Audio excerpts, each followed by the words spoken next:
ಸರ್ವ ಕಾಲೇಜು ವಿದ್ಯಾರ್ಥಿ ಸಂಘ ಮಂಗಳೂರು ನಗರ ಘಟಕದ ಆಶ್ರಯದಲ್ಲಿ ಹಾಗೂ ಸಮಾನ ಮನಸ್ಕ ಸಂಘಟನೆಗಳ ನೇತೃತ್ವದಲ್ಲಿ ಲೈಂಗಿಕ ಕಿರುಕುಳ ಅತ್ಯಾಚಾರ ಯತ್ನಕ್ಕೆ ಒಳಗಾದ ವಿದ್ಯಾರ್ಥಿನಿಗೆ ನ್ಯಾಯ ಕೊಡಿಸುವ ಮತ್ತು ಆರೋಪಿಯನ್ನ ಕೂಡಲೇ ಬಂಧಿಸುವ ಬೇಡಿಕೆಯೊಂದಿಗೆ ನ್ಯಾಯಕ್ಕಾಗಿ ಪ್ರತಿಭಟನೆ ನಗರದ ಕ್ಲಾಕ್ ಟವರ್ ಮುಂಭಾಗ ನಡೆಯಿತು.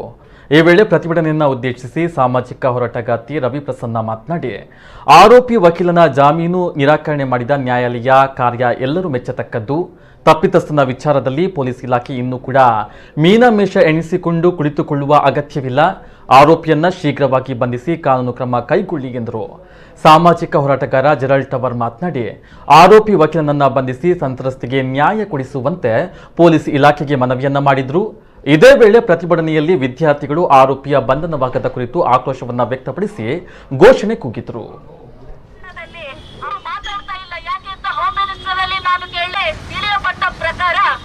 ತೇಜೋವಧೆ ಮಾಡ್ಲಿಕ್ಕೆ ಹೊರಡ್ತಾ ಇದ್ದಾರೆ ಕೆಲವರು ಹುಡುಗಿಯನ್ನು.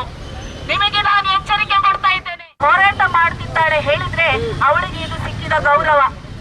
ಅವಳಿಗೆ ಮಾತ್ರವಲ್ಲ, ನಮ್ಮ ಮಂಗಳೂರಿನ ಎಲ್ಲಾ ಮಕ್ಕಳಿಗೆ, ಹುಡುಗಿಯರಿಗೆ ಹಾಗೂ ತಾಯಂದಿರಿಗೆ ಸಿಕ್ಕಿದ ಗೌರವ ಅಂತ ಹೇಳ್ತೇನೆ. ಹಾಗಾಗಿ ಮಗದೊಮ್ಮೆ ಅವಳಿಗೆ ನಾನು ಇನ್ನೊಮ್ಮೆ ಧನ್ಯವಾದ ಅರ್ಪಿಸುತ್ತಾ, ಇದೊಂದು ಸಾಂಕೇತಿಕವಾದ ಪ್ರತಿಭಟನೆ ಇರ್ಬೋದು, ಮುಂದೊಂದು ದಿನ ಎಲ್ಲ ತಾಯಿಯಂದ್ರು ಅವಳ ಜೊತೆಗೆ ನಾವು ಇರ್ತೇವೆ ಅಂತ ಘೋಷಣೆ ಮಾಡ್ತಾ ಇದ್ದೇವೆ. ಇನ್ನೊಂದು ನಾನು ಹೇಳುವುದೇನೆಂದ್ರೆ, ಈ ಹುಡುಗಿಗೆ ಮಾರಲ್ ಸಪೋರ್ಟ್ ಮಾಡಿದಂತಹ ನಮ್ಮ ಸರ್ವ ಕಾಲೇಜ್ ವಿದ್ಯಾರ್ಥಿ ಸಂಘದ ಎಲ್ಲ ಅಧ್ಯಕ್ಷ ಕಾರ್ಯದರ್ಶಿ ಪದಾಧಿಕಾರಿಗಳಿಗೂ ನಾನು ಧನ್ಯವಾದವನ್ನು ಅರ್ಪಿಸುತ್ತಿದ್ದೇನೆ. ಯಾಕೆಂದ್ರೆ ಈ ಒಂದು ಹುಡುಗಿ ಮುಂದೆ ಬಂದು ಇಂತಹ ಒಂದು ದೊಡ್ಡ ವಕೀಲನ ವಿರೋಧವಾಗಿ ಧ್ವನಿ ಎತ್ತಿ ಹೋರಾಟ ಮಾಡಿ ಇವತ್ತು ಅವನ ಬೇಲ್ ಜಾಮೀನು ನಿರಾಕರಣೆ ಮಾಡಿದ ಹಿಂದೆ ಈ ಒಂದು ಸರ್ವ ಕಾಲೇಜ್ ವಿದ್ಯಾರ್ಥಿ ಸಂಘಟನೆ ಉಂಟು. ಇನ್ನು ಮುಂದೆ ಅವರ ಜೊತೆಗೆ ಇದ್ದಾರೆ ಅಂತ ಅವರು ಹೇಳ್ಕೊಳ್ತಾ ಇದ್ದಾರೆ. ಹಾಗಾಗಿ ಅವರಿಗೆ ನಾನು ಗೌರವಪೂರ್ಣ ಅಭಿನಂದನೆಯನ್ನು ಸಲ್ಲಿಸ್ತಾ ಇದ್ದೇನೆ. ಮೊಮ್ಮಗಳ ಪ್ರಾಯದ ಒಂದು ಹುಡುಗಿಗೆ ನಮ್ಮ ದೇಶದಲ್ಲಿ ನಾವು ರಾಮರಾಜಯ್ಯನ ಅಂತೇಳಿ ಕಲಿತೇವೆ, ಹೀಗೆ ಆಯ್ತಂತ ಹೇಳಿದರೆ ನನಗೆ ಬಹಳ ಬೇಸರ. ಇವತ್ತು ನಾನು ಸರ್ಕಾರ ನಡೆಸುವವರ ಹತ್ರ ಒಂದು ಪ್ರಶ್ನೆ ಕೇಳುತ್ತೇನೆ.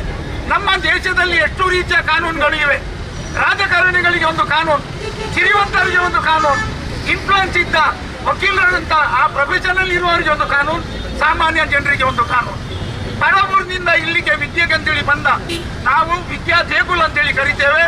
ಇಲ್ಲಿ ಬಹಳಷ್ಟು ವಿದ್ಯಾ ಕೇಂದ್ರಗಳಿವೆ ಉಡುಪಿಯಲ್ಲಿ ಮತ್ತೆ ಮಂಗಳೂರಲ್ಲಿ. ಆದರೆ ಇಂಥ ಒಂದು ಘಟನೆಯಲ್ಲಿ ಇನ್ನು ಮುಂದಕ್ಕೆ ವಿದ್ಯಾರ್ಥಿಗಳು ಬರದಂತ ರೀತಿಯಲ್ಲಿ ವರ್ತನೆ ಮಾಡಿದ್ದಾರೆ.